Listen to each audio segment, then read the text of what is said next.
40년간 공짜로 얹혀 살더니 이제 재산까지 가져가려고 하는 거예요? 정말 뻔뻔하네요. 공짜로 얹혀 살았다고요? 40년간을 정성으로 모셨는데 시어머니 장례가 끝나자마자 저는 고시원 쪽방으로 쫓겨났습니다. 오늘 이야기 바로 시작하겠습니다. 구독, 좋아요 꾹 눌러주세요. 어머니, 정말 가시는 건가요? 병원 중환자실 앞에서 울고 있는 저의 모습이 떠오릅니다. 40년. 시어머니를 모신 세월이었습니다. 친딸보다 더 정성스럽게, 친어머니보다 더 사랑스럽게 모셨다고 자부했습니다. 하지만 그분이 돌아가신 후 저는 알게 되었습니다. 진짜 가족이라는 것이 무엇인지, 그리고 진짜 사랑이 무엇인지를 말입니다. 은수가, 네가 내 딸이야. 진짜 딸. 시어머니의 마지막 말씀이었습니다. 그때는 그냥 다정한 위로의 말씀인 줄만 알았습니다. 하지만 그 말씀 속에 숨겨진 진실은 상상도 못할 것이었습니다. 그 이야기를 들려드리겠습니다. 피보다 진한 정의 이야기를, 배신과 용서의 이야기를 말입니다. 혈연이 전부라고 생각하셨습니까? 법적 상속권이 진짜 가족의 증명이라고 믿으셨습니까? 저도 그렇게 생각했습니다. 40년 전까지는 말입니다. 하지만 때로는 운명이 우리에게 가장 잔인한 방식으로 진실을 보여주기도 합니다. 그리고 그 진실 앞에서 우리는 선택해야만 합니다. 복수할 것인가 용서할 것인가를. 저는 정은숙입니다. 올해 65입니다. 새벽 5시. 알람이 울리기 전에 저는 이미 깨어 있었습니다. 40년간 반복된 일상이었거든요. 시어머니 아침약부터 챙겼습니다. 당뇨약, 혈압약, 무릎 관절약. 하나도 빠뜨릴 수 없었죠. 약을 정리하면서 늘 생각했습니다. 이 작은 알약들이 어머니의 하루를 지켜준다고. 제가 빠뜨리면 어머니께서 아프실 수도 있다고. 그래서 더욱 조심스럽게, 더욱 정성스럽게 챙겼습니다. 어머니, 아침 드세요. 식탁에 차려드린 죽과 함께 약을 드렸습니다. 93세의 고령이신 시어머니는 씹기 힘든 음식을 드실 수 없어서 매일 새벽 5시 반부터 죽을 끓였습니다. 단백질 부족하실까봐 달걀도 풀어넣고 소화 잘 되라고 야채도 잘게 썰어 넣었습니다. 고맙다, 은수가. 내가 없었다면 난 어떻게 살았을까? 무슨 말씀을 그렇게 하세요? 당연한 일인걸요. 시어머니는 늘 저에게 고마워하셨습니다. 93세의 고령이셨지만 정신은 또렷하셨어요. 가끔 옛날 이야기를 해주실 때가 있었는데 그때마다 무언가 하고 싶은 말씀이 있는 것 같았습니다. 은수가, 나는 참 복이 많은 사람이야. 이렇게 좋은 며느리를 둬서 말이다. 어머니, 정말이야. 친딸도 이만큼 못해줄 텐데. 그 말씀을 들을 때마다 가슴이 뭉클했습니다. 저도 친어머니를 일찍 여의었거든요. 20살에 시집와서 시어머니를 친어머니처럼 모셨습니다. 점심시간이 되면 시어머니와 함께 TV를 보며 대화를 나눴습니다. 주로 옛날 이야기였는데 가끔 이상한 말씀을 하실 때가 있었습니다. 은수가, 나중에 내가 서운해하지는 않을까? 무슨 말씀이세요, 어머니? 아니야, 그냥. 내가 워낙 착해서 말이다. 세상에는 나쁜 사람들도 많거든. 어머니, 무슨 걱정을 그렇게 하세요? 은수가, 너는 정말 특별한 아이야. 하늘이 내게 보내준 선물 같은. 그때는 그냥 노인네의 걱정이려니 했습니다. 하지만 이제 생각해보니 그분은 이미 모든 것을 알고 계셨던 것 같습니다. 저에 대한 진실을, 미선 씨에 대한 진실을 말입니다. 오후에는 어머니와 함께 동네 산책을 했습니다. 휠체어를 밀고 근처 공원을 한 바퀴 도는 것이 일과였죠. 다른 어르신들이 참 효부네라고 말씀해 주실 때마다 뿌듯했습니다. 박할머니, 며느리 보기 참 좋으시네요. 그러게 말이야. 친딸도 저만큼 못할 텐데. 동네 어르신들의 부러움 섞인 시선을 받을 때마다 저는 더욱 잘해드려야겠다고 다짐했습니다. 저녁 준비를 하면서 시누이 정미선 씨 생각이 났습니다. 일주일에 한 번 정도 안부 전화를 걸어왔습니다. 은숙이 언니, 어머니 어떠세요? 괜찮으세요? 오늘도 산책 다녀오시고 식사도 잘하셨어요. 다행이네요. 언니가 있어서 정말 든든해요. 걱정 마세요. 제가 잘 모시고 있으니까요. 언니가 있어서 다행이에요. 제가 바빠서 자주 못 가는데. 미안해요. 미선 씨는 강남에서 부동산 중개업을 하며 잘 살고 있었습니다. 바쁘다는 핑계로 어머니께 자주 오지 못했지만 그럴 수 있다고 이해했습니다. 젊은 사람들은 바쁘잖아요. 저처럼 할 일 없는 사람이 모시는 게 당연하다고 생각했습니다. 하지만 가끔은 서운했습니다. 명절이나 어머니 생신에도 잠깐 들렀다가 바로 가시니까요. 어머니께서 미선 씨 오기만을 기다리시는 모습을 볼 때면 안쓰러우면서도 왠지 모를 섭섭함이 들었습니다. 어머니, 아가씨가 바쁘시나 봐요. 그러게. 요즘 젊은 사람들은 다들 바쁘지. 어머니의 아쉬워하시는 목소리를 들을 때마다 저라도 더 잘해드려야겠다고 생각했습니다. 밤 9시가 되면 어머니를 잠자리에 눕혀드렸습니다. 잠옷으로 갈아입혀드리고 이불을 덮어드리고 물 한 컵을 머리맡에 두어드렸습니다. 어머니, 편안히 주무세요. 고맙다, 은수가. 너 덕분에 행복하다. 그 말씀을 들으면 하루의 피로가 모두 사라졌습니다. 40년간 반복된 일상이었지만 전혀 지겹지 않았습니다. 어머니의 미소 한 번이면 모든 게 보람이 되었으니까요. 하지만 이것은 시작에 불과했습니다. 어느 날 아침 평소보다 늦게 일어났습니다. 5시 40분. 겨우 30분 늦었을 뿐인데 마음이 조급해졌습니다. 어머니께서 약 드실 시간이 늦어지면 안 되거든요. 그런데 어머니 방에 들어서는 순간 이상함을 느꼈습니다. 평소라면 제가 오는 소리를 듣고 은수가 하고 부르시는데 조용했습니다. 어머니. 침대 가까이 가보니 어머니께서 의식을 잃고 계셨습니다. 어머니. 어머니.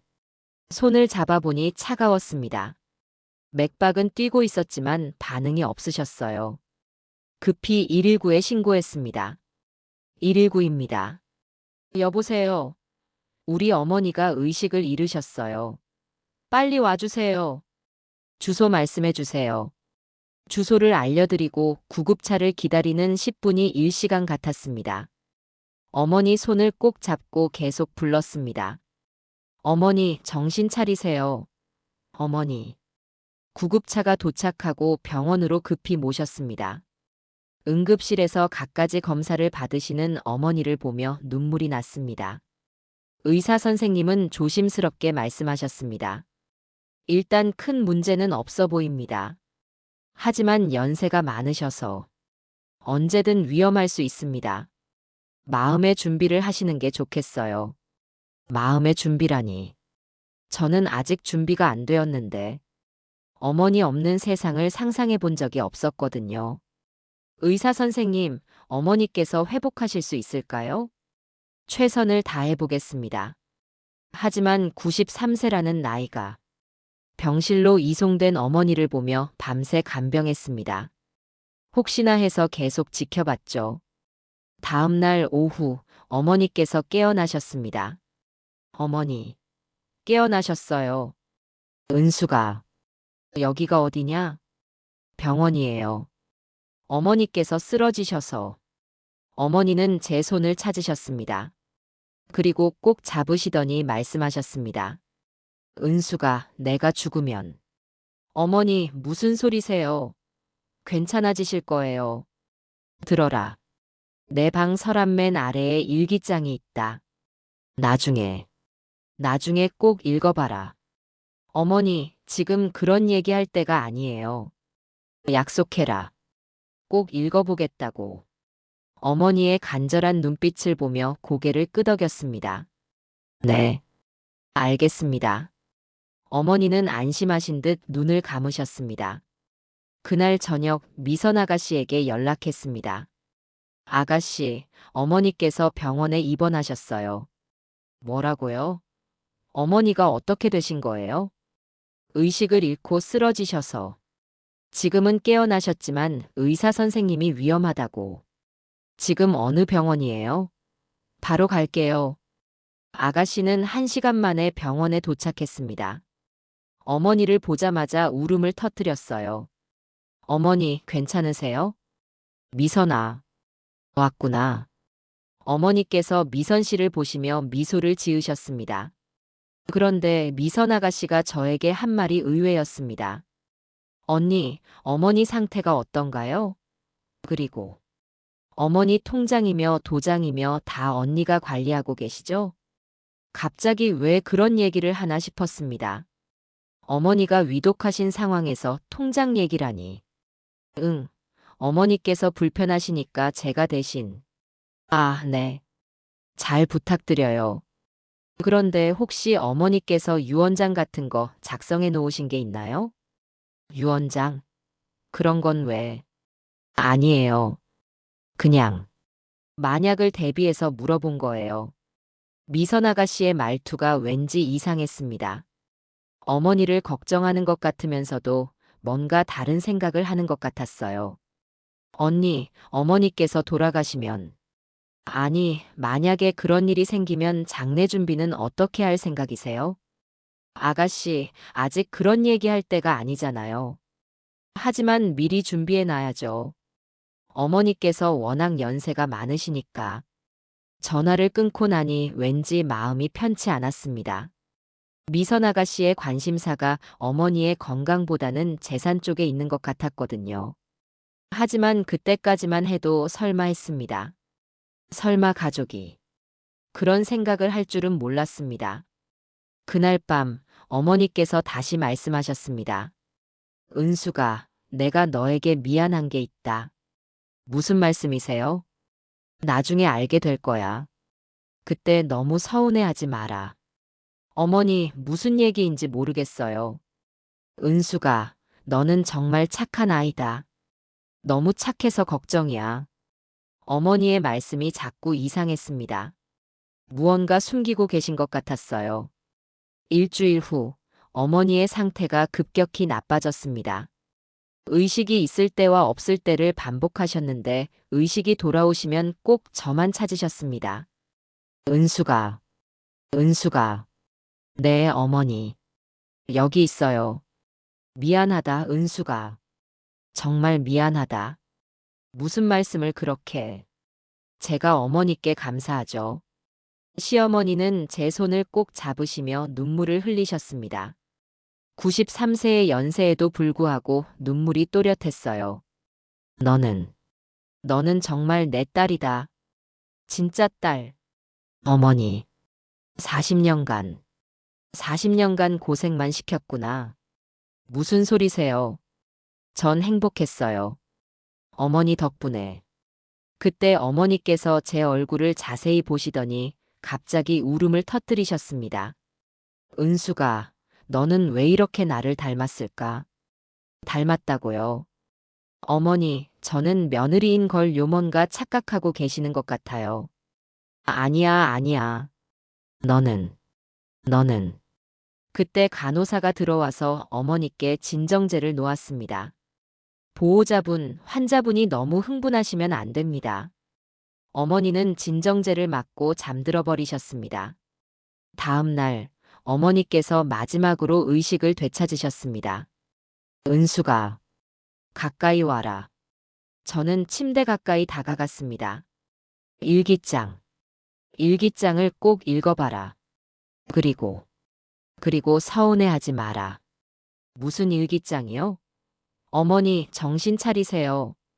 어머니, 미선이에게. 미선이에게는 미안하다고 전해라. 그 말씀을 마지막으로 어머니는 더 이상 말씀하지 않으셨습니다.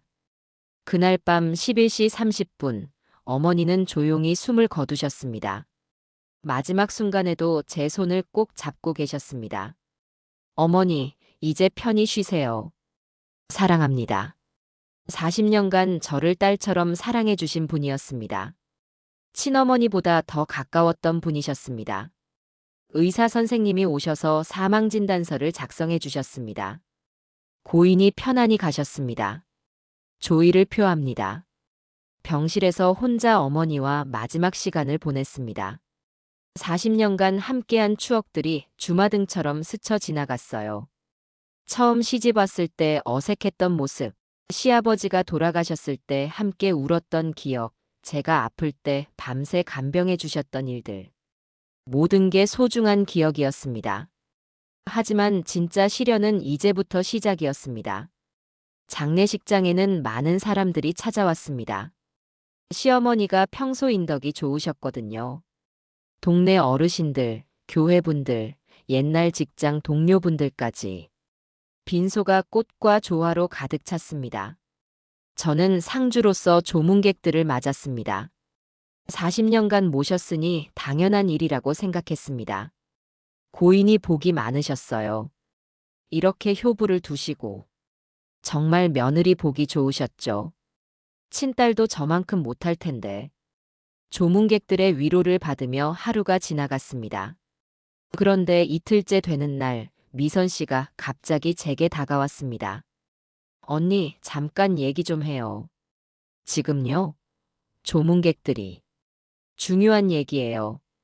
미선 아가씨는 저를 장례식장 밖으로 데려갔습니다. 언니, 어머니 유산 정리하는 문제 말인데요. 유산이요? 지금이 무슨 때라고. 언제 얘기해요? 이런 얘기는 미리미리 정리해야죠. 어머니도 돌아가셨는데.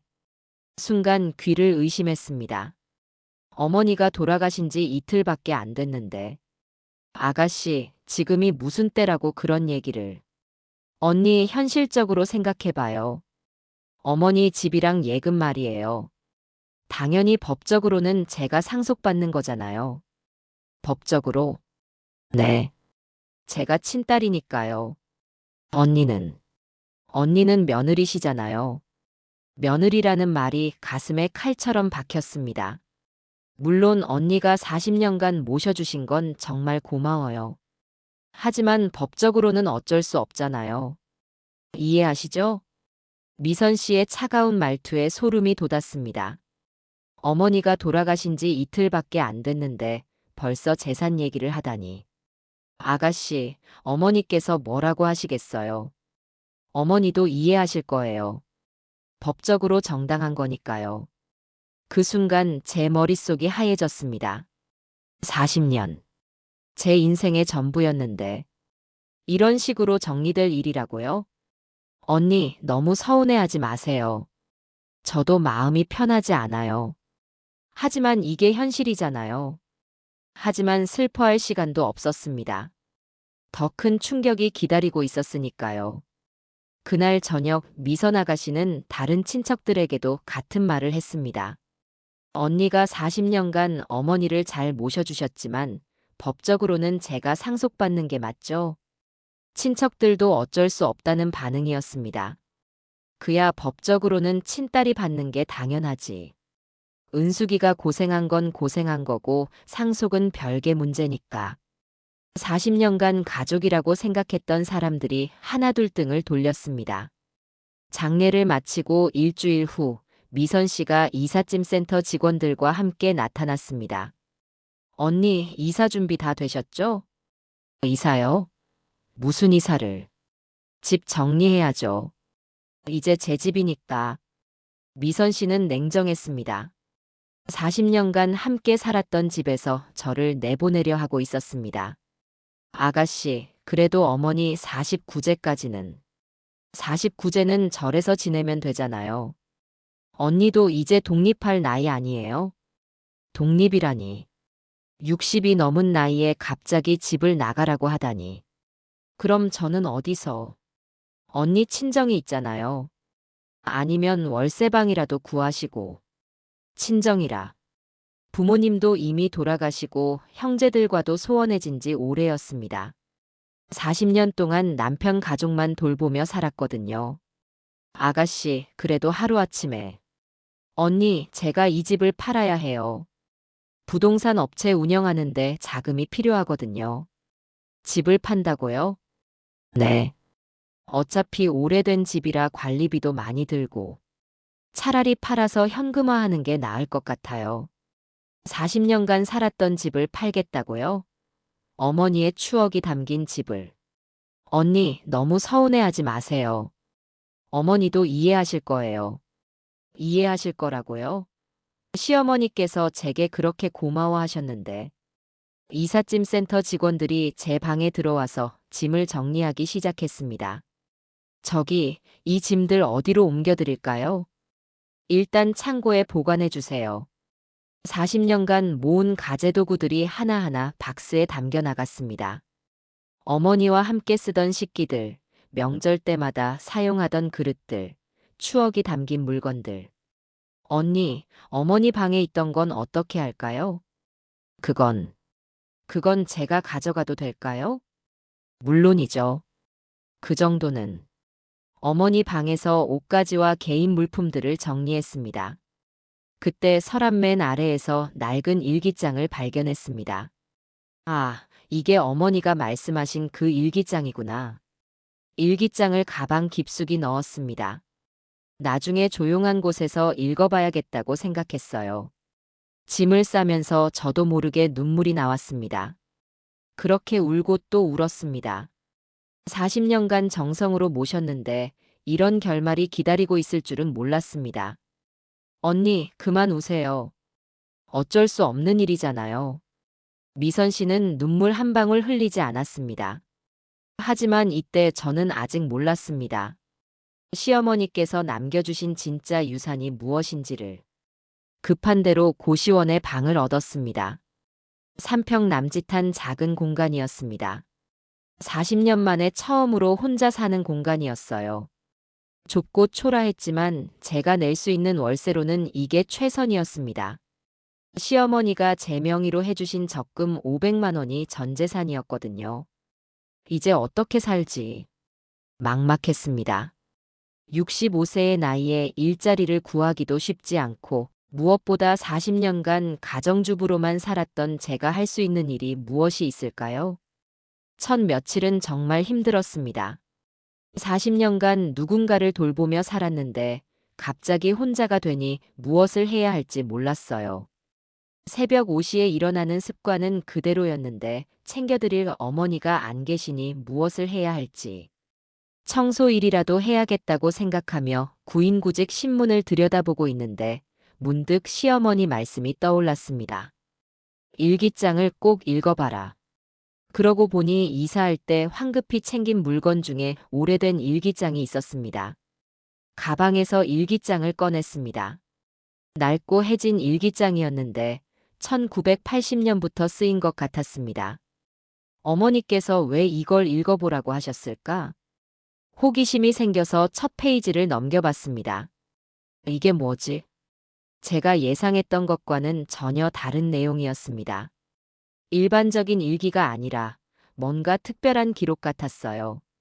그리고 그 일기장에는 제가 상상도 못했던 비밀이 숨어 있었습니다. 1980년 3월 15일. 오늘 은숙이가 우리 집에 왔다. 겨우 20살인 아이가 얼마나 무서웠을까. 나도 처음에는 며느리로 받아들이기 힘들었다. 하지만 이 아이에게는 말 못할 사연이 있다는 걸 남편에게서 들었다.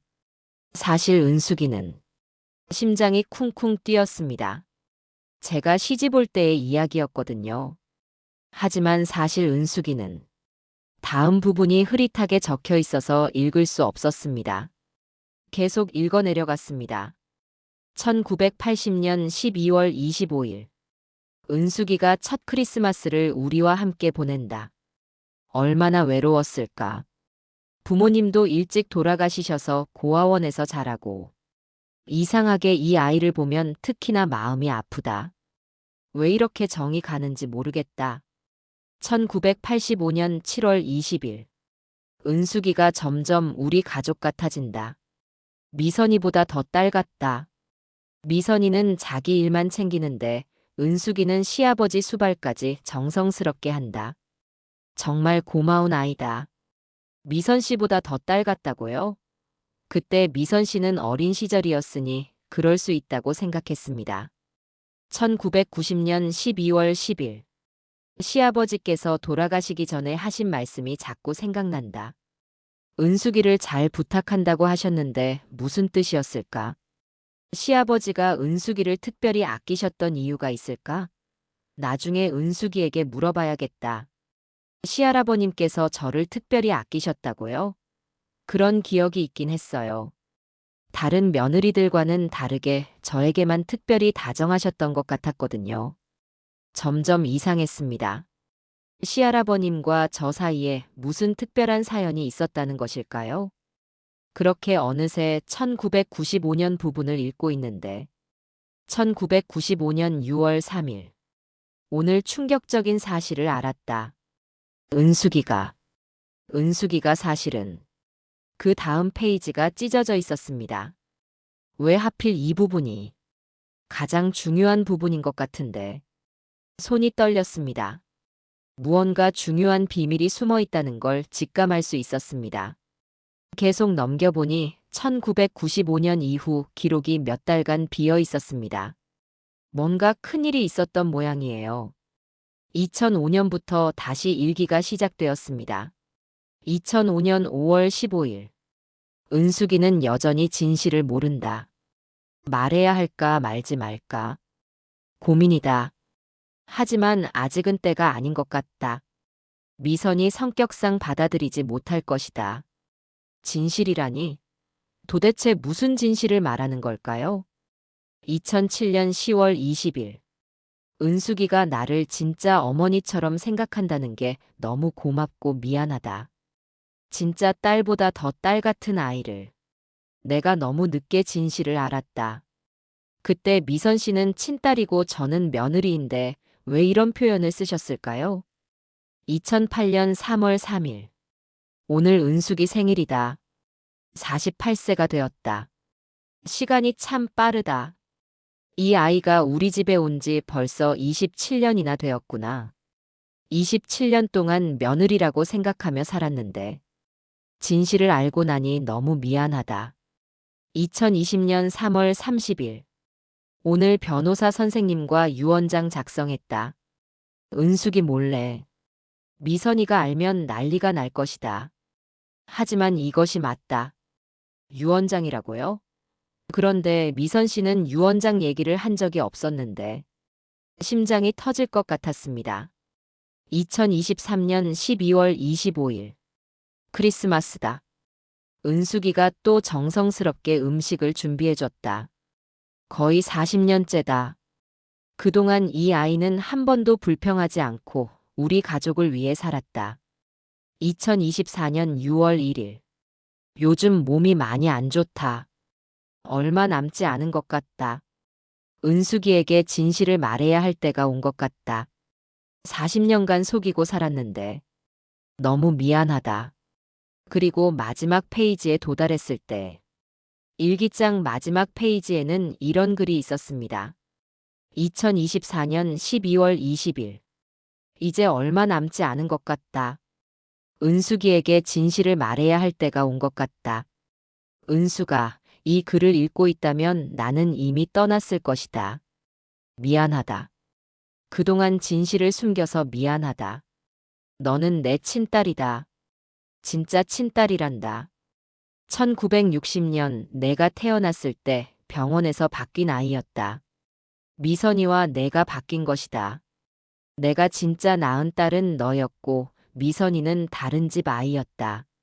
1995년에야 우연히 이 사실을 알게 되었다. 아버지가 유전적 질환이 의심돼서 가족 DNA 검사를 같이 하게 되었고 그때 진실을 알게 되었다. 너무 충격이었다.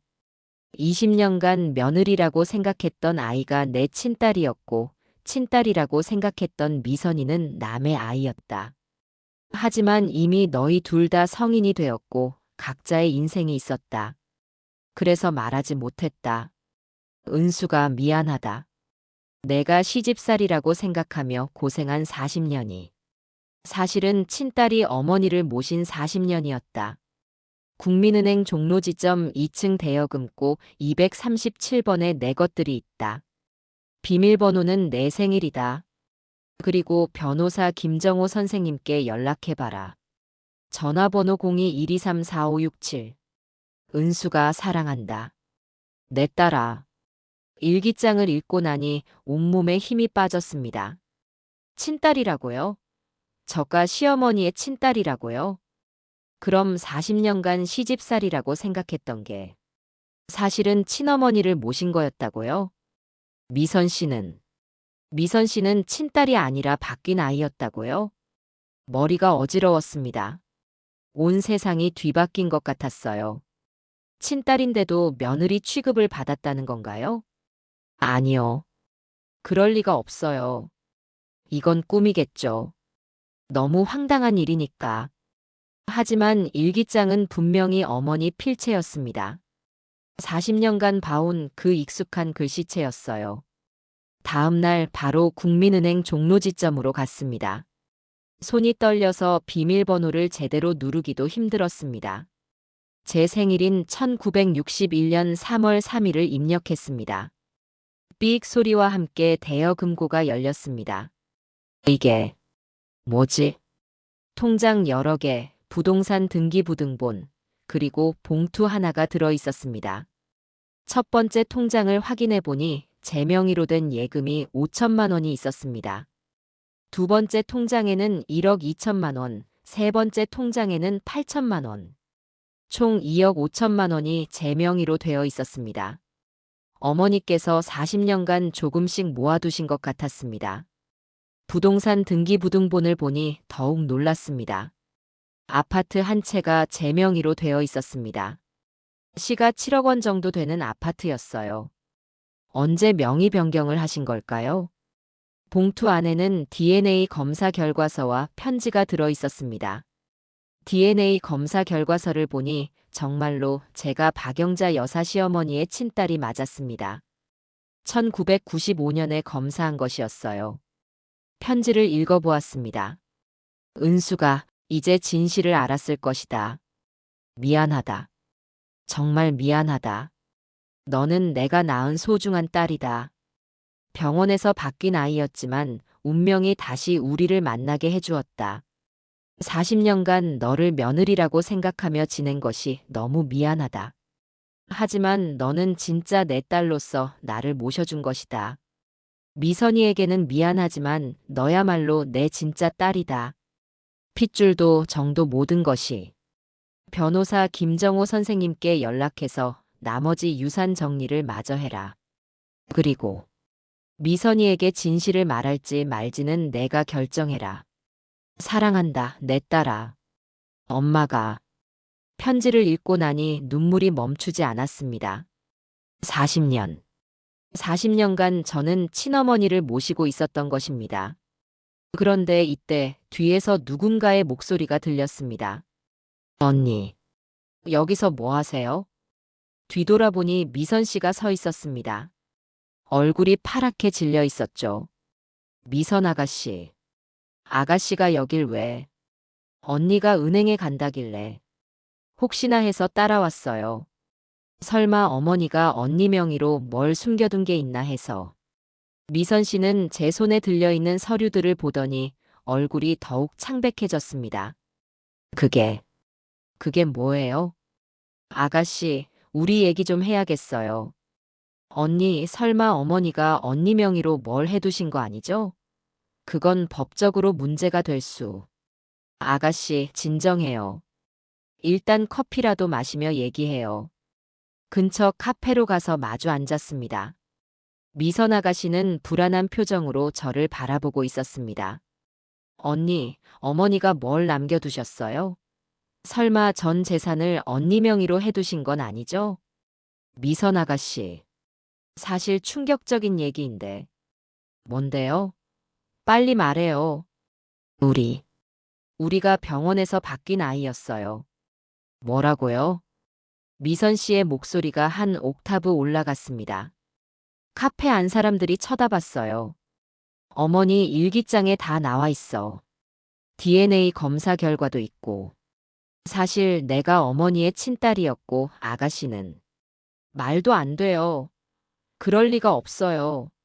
미선 아가씨는 소리를 지르며 일어났습니다. 언니, 지금 정신이 나간 거예요? 무슨 드라마도 아니고. 아가씨, 진짜예요. 여기 DNA 검사 결과가. 서류를 보여주려 하자 아가씨가 제 손을 뿌리쳤습니다. 가짜예요. 언니가 조작한 거죠.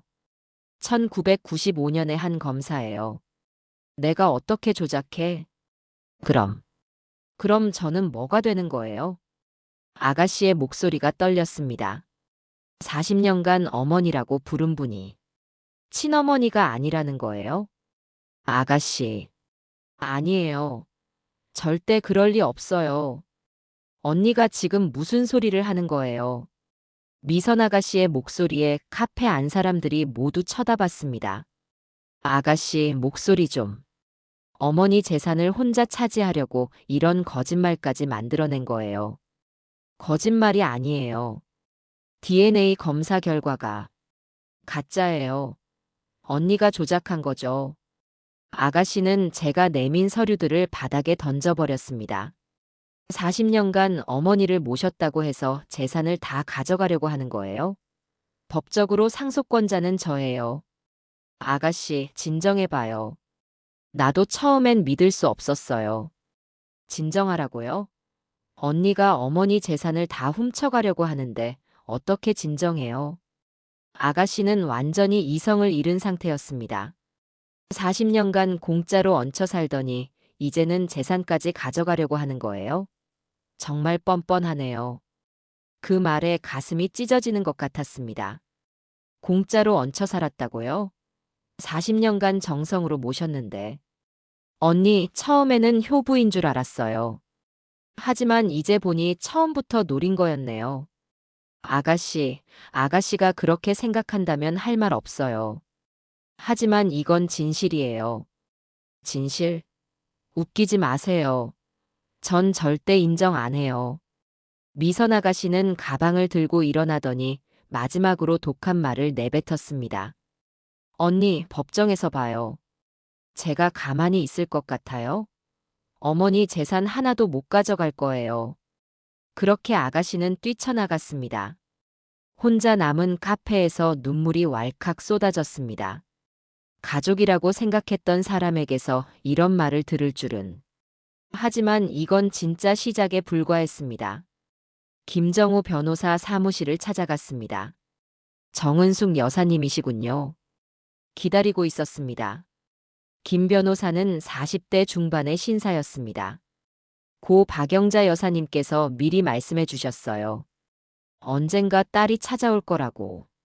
박 여사님은 정 여사님을 항상 딸이라고 부르셨어요. 혈연상으로도 정서적으로도 진짜 딸이라고 하시면서요. 김 변호사는 서류 뭉치를 꺼내 놓았습니다. 유언장이 있습니다. 2020년에 작성하시고 몇 번 수정하셨어요. 유언장을 읽어보니 충격적이었습니다. 집은 미선 씨 명의로 되어 있지만 실제로는 근저당이 잡혀 있었고 그 돈은 제 계좌로 들어가 있었습니다. 결국 집도 제 소유나 마찬가지였죠. 박 여사님께서 아주 치밀하게 계획하셨어요. 법적으로 문제없게 하면서도 진짜 딸인 정 여사님께 모든 것을 물려주도록요. 그럼 미선 씨는 정미선 여사에게는 명목상 집 한 채만 남기셨지만 실제로는 빚이 더 많은 상태입니다. 그것도 계산된 거죠. 어머니가 왜 그렇게까지. 딸에 대한 사랑이죠. 40년간 헌신한 진짜 딸에게 주고 싶으셨던 거예요. 하지만 미선 씨가 알면. 그래서 박 여사님께서 고민이 많으셨어요. 진실을 말할지 그냥 묻고 갈지. 그때 사무실 문이 벌컥 열렸습니다. 여기 계셨군요. 미선 아가씨였습니다. 그런데 혼자가 아니었습니다. 아가씨와 함께 온 사람은 40대 남성이었습니다. 소개합니다. 제 변호사 이민수입니다. 이민수 변호사는 날카로운 인상의 남자였습니다.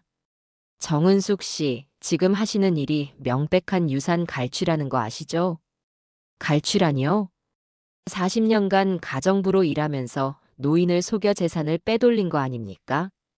가정부라고요? 저를 가정부라고 했습니다. 아가씨, 당신도 그렇게 생각해요?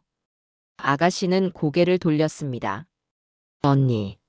아니, 정은숙 씨. 혈연관계도 아닌 주제에 너무 과한 것 같아요.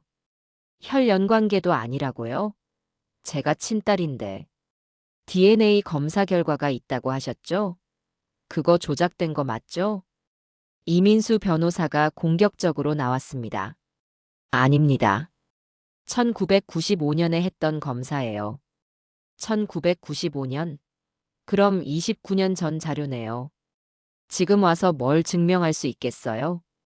김정우 변호사가 끼어들었습니다. 이 변호사님, 다시 DNA 검사를 하면 되는 일 아닙니까? 좋죠. 하지만 그 전까지는 모든 재산 이동을 중지해야겠네요. 무슨 권한으로? 가처분 신청을 낼 겁니다. 유산 분할 소송과 함께요. 아가씨가 저를 쳐다보며 차갑게 말했습니다. 언니, 마지막으로 한 번 더 묻겠어요. 어머니 재산에서 손 떼실 거예요? 아가씨. 대답하세요. 그 순간 결심했습니다. 더 이상 물러설 수 없다고. 아니요. 저는 제 권리를 찾을 거예요. 그럼 법정에서 봅시다. 법정 공방이 시작되었습니다. 아가씨 측에서는 제가 노인을 이용해 재산을 갈취했다고 주장했습니다. 40년간 가정부로 일하면서 치매 기운이 있는 노인을 조종해 재산을 편취한 전형적인 사기 사건입니다. 이민수 변호사의 주장이었습니다. 피고 정은숙은 혈연관계도 아닌 주제에 상속권을 주장하고 있습니다. 이는 명백히 법을 악용한 것입니다. 반면 김정우 변호사는 차분히 반박했습니다. 재판장님, 우리는 DNA 검사를 통해 혈연관계를 입증할 수 있습니다. 29년 전 자료를 어떻게 믿겠습니까? 그럼 다시 검사하면 됩니다. 법원에서 새로운 DNA 검사를 명령했습니다. 결과를 기다리는 동안 저는 불안했습니다. 혹시 29년 전 결과가 잘못된 건 아닐까? 하지만 더 큰 문제가 생겼습니다. 아가씨가 언론에 이야기를 흘린 것입니다. 40년간 시어머니 모신 며느리, 알고 보니 재산 노린 사기꾼. 신문 기사가 나왔습니다.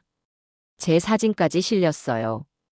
동네 사람들의 시선이 차가워졌습니다. 에이, 그런 사람이었구나. 40년간 그럴듯하게 연기한 거네. 마트에 가도 은행에 가도 수군거리는 소리가 들렸습니다. 정말 힘들었습니다. 그런데 검사 결과가 나온 날 김정우 변호사가 추가 증언을 신청했습니다. 재판장님, 제가 추가로 말씀드릴 중요한 사실이 있습니다. 김 변호사가 두꺼운 서류 뭉치를 꺼내 놓았습니다. 박영자 여사님께서 유언장을 작성하실 때 저에게 모든 진실을 고백하셨습니다. 그리고 이 모든 내용을 문서로 남겨두셨어요. 법정이 숨막히듯 조용해졌습니다. 1971년 3월 3일, 출생 당시 병원에서 두 아이가 바뀌었다고 하셨습니다. 정은숙 씨가 박영자 여사님의 친딸이고 정미선 씨는 다른 가정의 아이였다는 것입니다. 미선 씨가 창백한 얼굴로 벌떡 일어났습니다. 그럴 리가 없어요. 말도 안 돼요. 재판장이 정숙을 요구했습니다. 김 변호사는 침착하게 계속 설명했습니다. 1995년 6월, 지금은 돌아가신 아버님을 통해 우연히 이 사실을 알게 되셨다고 합니다. 그래서 이번에 다시 유전자 검사를 했더니 혈연 관계가 아니라는 결과가 나왔습니다. 그때서야 병원 측에서 과거 신생아 때 바뀐 아이라는 사실을 확인해 준 것입니다. 김 변호사가 서류를 들어올렸습니다. 여기 1995년 당시의 병원 기록과 DNA 검사 결과서가 있습니다. 그리고 박 여사님께서 직접 작성하신 진술서도 있어요. 미선 씨가 주저앉으며 울부짖었습니다. 그럼 저는 제가 40년간 어머니라고 부른 분이 친어머니가 아니라는 거예요? 미선 씨. 저도 눈물이 났습니다. 미선 씨의 심정을 이해할 수 있었거든요. 박 여사님께서는 큰 충격을 받으셨지만 이미 다 자란 두 아이의 인생을 뒤바꿀 수는 없다고 생각하셨답니다. 재판장이 물었습니다. 그럼 왜 지금까지 진실을 숨겼습니까? 박 여사님의 유언서에 그 이유가 적혀 있습니다. 두 아이 모두 행복하게 살고 있는데 굳이 혼란을 주고 싶지 않았다. 하지만 은숙이에 대한 마음은 어쩔 수 없었다. 친딸이니까. 라고 하셨어요. 김 변호사가 추가 서류를 제출했습니다. 그리고 박 여사님께서는 정은숙 씨가 진실을 알게 될 날을 대비해서 모든 증거를 보관해 두셨습니다. 그럼 언니가, 은숙 언니가 진짜. 미선 씨는 저를 바라보며 눈물을 흘렸습니다. 재판장이 엄숙하게 말했습니다. 모든 증거가 명확합니다. 정은숙 씨의 상속권을 인정합니다. 판결이 나왔습니다. 저의 상속권이 인정되었고 미선 씨는 패소했습니다. 법정을 나온 뒤 얼마 후 미선 씨가 저를 찾아왔습니다. 언니, 정말 미안해요. 아가씨, 제가 너무 욕심부렸어요. 40년간 언니가 얼마나 고생했는지 알면서도 그런 말을 했어요. 미선 씨는 울고 있었습니다. 박 여사님이 왜 그렇게 언니를 아끼셨는지 이제 알겠어요. 아가씨, 나도 미안해요. 갑자기 이런 진실이 밝혀져서. 아니에요. 언니가 미안할 게 뭐가 있어요. 제가 잘못했죠. 미선 씨는 제 손을 꼭 잡았습니다. 언니, 저 정말 바보였어요. 언니를 가정부라고 했던 거. 이미 지난 일이야. 언니, 우리 다시 가족이 될 수 있을까요? 혈연은 아니어도 40년간 함께 산 가족으로. 그 말에 가슴이 뭉클했습니다. 물론이죠, 아가씨. 정말요? 40년간 우리는 가족이었잖아요. 혈연 여부가 뭐 그리 중요해요? 미선 씨가 제게 안겼습니다. 언니, 고마워요. 저 같은 사람을 용서해 주셔서. 우리는 그렇게 한참을 울었습니다. 이제 진짜 화해가 시작이었습니다. 몇 달 후, 저는 어머니가 남겨주신 아파트로 이사했습니다. 3룸짜리 아파트였는데 40년 만에 처음으로 제 집이 생긴 거였어요. 미선 씨도 자주 놀러 왔습니다. 예전처럼 어머니 어떠세요? 라고 묻는 대신 언니 잘 지내세요? 라고 안부를 물었죠. 언니, 제가 요리 배워왔어요. 맛봐주세요. 어머나 미선이가 요리를. 박어머니. 아니, 저희 어머니께서 생전에 언니 음식 솜씨를 자랑하셨거든요. 저도 배우고 싶어서요. 미선 씨는 이제 박영자 여사님을 저희 어머니라고 부릅니다. 혈연은 아니어도 40년간 딸처럼 사랑해 주신 분이니까요. 언니, 저 요즘 정말 행복해요. 나도 그래. 처음엔 충격이었지만, 이제는 이게 더 좋은 것 같아요. 왜? 언니가 진짜 제 언니가 된 기분이거든요. 혈연으로서가 아니라 선택으로서요. 미선 씨의 말이 가슴에 와 닿았습니다. 그래요. 혈연은 선택할 수 없지만 가족은 선택할 수 있는 거죠. 요즘 저는 새로운 일을 시작했습니다. 동네 복지관에서 독거 어르신들을 돌보는 봉사활동이었어요. 은숙 씨, 정말 고마워요. 덕분에 외롭지 않아요. 별 말씀을요. 저도 혼자 살아봐서 그 마음 알아요. 40년간 타인을 돌보며 살았던 경험이 이런 곳에서 도움이 되었습니다. 어르신들을 돌보는 노하우도 있고 무엇보다 그분들의 마음을 이해할 수 있었거든요. 가끔 복지관에서 만난 어르신들께 제 이야기를 해드릴 때가 있습니다. 정말 그런 일이 있었어요? 네. 40년간 며느리인 줄 알았는데 알고 보니 친딸이었어요. 세상에. 그럼 얼마나 기뻤겠어요. 처음엔 혼란스러웠어요. 하지만 이제는 감사해요. 왜요? 진짜 가족이 뭔지 알게 되었거든요. 어르신들도 제 이야기에 위로를 받으시는 것 같았습니다. 그러게요. 혈연이 다가 아니죠. 맞아요. 마음으로 이어진 가족이 진짜 가족이에요. 어머니가 돌아가신 지 일주기가 되었습니다. 미선 씨와 함께 성묘를 갔습니다. 어머니, 저희 왔어요. 어머니께서 남겨주신 진짜 선물이 뭔지 이제 알겠어요. 돈이나 집이 아니었습니다. 진짜 선물은 가족이었습니다. 어머니, 미선이도 여전히 제 동생이에요. 40년간 함께 산 소중한 가족이죠. 미선 씨가 제 손을 잡았습니다. 언니, 고마워요. 저도 언니가 진짜 언니예요. 어머니께서 남겨주신 일기장 마지막 페이지에는 이런 글이 있었습니다. 가족은 피로 만들어지는 게 아니다. 사랑으로 만들어지는 것이다. 은수가, 너와 미선이가 진짜 자매가 되길 바란다. 어머니의 마지막 소원이었습니다. 그리고 그 소원은 이루어졌습니다. 어머니, 감사합니다. 저희를 진짜 가족으로 만들어주셔서. 성묘를 마치고 돌아오는 길에 미선 씨가 말했습니다.